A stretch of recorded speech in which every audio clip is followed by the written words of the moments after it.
बरोबर आहेत आज चव्हाण सर, लॉ डिपार्टमेंट नाही का, कोणतं कोर्ट? इंदापूर.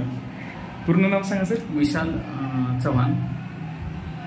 आमच्या मुलीला साधारण एक 6 महिन्यापासून आपली ट्रीटमेंट चालू होती.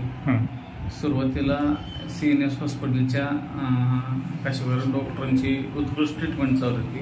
त्याचबरोबर त्यानंतर आम्हाला शिंदे डॉक्टरांचा रेफरन्स मिळाला. त्यावेळेसपासून आम्ही इथं त्यांच्याकडे ट्रीटमेंट चालू झाली. पहिल्या महिन्यात 18 गोळ्या होत्या. पहिल्या महिन्यात 4 गोळ्या कमी झाल्या. आज तिच्या 18 गोळ्या पर डे डेली असायच्या. आता ती 6 गोळ्यावर आली दिवस. आणि तिची इम्प्रूव्हमेंट, शब्द फुटण्याची भाषा, चालण्याची भाषा, पाय टेकत नव्हते, पाय टेकते तिला असं. आणि सगळ्यात मोठा मेजर प्रॉब्लेम तिला लाळीचा सगळ्यात मोठा प्रॉब्लेम होता. तिला वेळोवेळी अशा फिट येत होत्या. त्या फिट येण्याच्या पूर्णपणे म्हणता 1-2,000% ते बंद झाल्यात. तोंडाची लाळ पडून सुद्धा पूर्णपणे बंद झाली.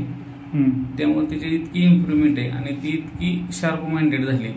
तिला प्रत्येक गोष्टी समज येते. वेळोवेळी तिला कुठली गोष्ट सांगितली की आधी तिला शाळेला पाठवत नव्हतो. आता आम्ही ह्या वर्षीपासून ती डायरेक्ट दुसरीतच जाते. ते मुलामुळं खेळते, डबा करते, सगळं करतो आणि बाकीच्या गोष्टी तिला सगळ्या समजायला लागल्यात. आणि रेग्युलर मुलांसारखं तिचं दैनंदिन जीवन चालू झालं. शिंदे डॉक्टरमुळे चालू झालेलं आहे. क्या बात आहे, क्या बात आहे. मग हे मला वाटतं हा एक दुर्मिळ अनुभव असं. म्हणजे अगदी CNS ची केस पण, म्हणजे मेंदूची केस पण एवढं आकडी नीट होऊन शाळेत जाणं छान वाटतं ना हे सगळं. आणि किती दिवस लागले हे सगळं अनुभवायला? साधारण 6 महिन्यातच झालेलं आहे. 6 महिन्यात साधारण डिसेंबर पासून चालू केलं. तर आज 6-7 महिन्यात ती 18 गोळ्याचे ते 6 गोळ्यावर आले. क्या बात, क्या अतिउत्कृष्ट. खूपच डेडिकेशन तुम्ही दाखवलं चव्हाण सर. म्हणजे एकट्याला महत्व नाही द्यावं लागलं, टीम वर्क आहे आपलं, सगळं टीम वर्क आहे. प्रथमतः तुमचं आणि तुमच्या टीमच धन्यवाद मानलं पाहिजे. तुम्हाला कधी वेळ अपरात्री फोन जरी केला तर तुमच्यावर 2 शब्द जरी बोलले तरी व्यवस्थित वाटतं. थँक्यू.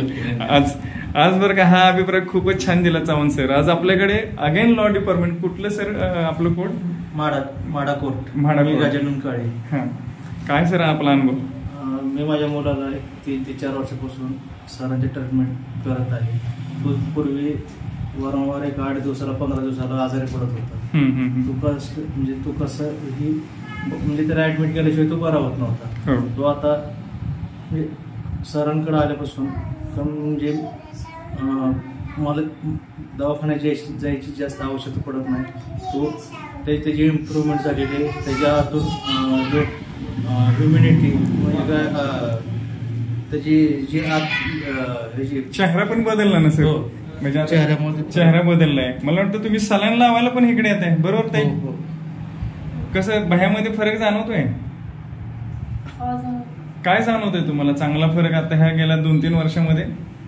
अगोदर इतकं किरकिर करायचं की आम्हाला बसून देत नव्हतं खाली, पण आता आजारी पडल्यावर थोडा असं असतो. तर घरी मग चांगला खेळतो, त्याचा खेळ एकट्याचा चाललेला असतो. जेवायचं तेवढं जेवतो, खातो, पितो, खेळतो. अगोदर जेवत नसायचं, उलटी काढायचं, सारखं जेवण केलं. अगदी सलाईन लावायला पण तुम्ही अगदी होमिओपॅथी डॉक्टरकडे येताय. म्हणजे हा अनुभव कसा वाटतो तुम्हाला? म्हणजे होमिओपॅथिक देता तुम्ही मला सलाईन लावायला पण तुम्ही ह्याच ठिकाणी हे करताय, ह्याच्याबद्दल काय सांगाल तुम्ही? महत्वाची तुम्हाला त्याची केस हिस्ट्री माहित आहे. तुम्हाला त्याला माहित आहे त्याला कसं हाताळायचं आणि त्याला कोणत्या वेळेस कशाची आवश्यकता आहे. त्यानुसार मग म्हणजे ह्या गोष्टी की त्याचे जे महत्वाचं म्हणजे नसा आहेत त्या दुसऱ्या कुणालाही सापडत नाही. म्हणजे सलाईन लावायचं म्हणलं तर ते तुम्हाला माहित आहे की बाबा त्याला कशा पद्धतीने ते सलाईन लावली पाहिजे, हे झाली पाहिजे. त्यानुसार तुम्ही त्याला ते सलाईन लावताय. ती बरोबर सलाईन आउट जात नाही, त्याला व्यवस्थित ते चढतंय. अच्छा. म्हणजे होमिओपॅथिक औषध देता म्हणजे बरोबर ना ताई? म्हणजे आपल्या औषधाने समज वाढली, खेळायला लागला. दुसऱ्याकडे आपण होमिओपॅथी बरोबर ॲलोपॅथीचे सलाईनचा पण सपोर्ट घेतोय. म्हणजे व्हिटॅमिन फक्त देतोय आपण. बाबा कसं वाटतंय हा अनुभव, हे सलाईन लावणं? हे ते चांगला आहे. हे तर सलाईन लगेच सापडते आपल्याला. हो, छान वाटतंय सगळं. बरोबर आहे.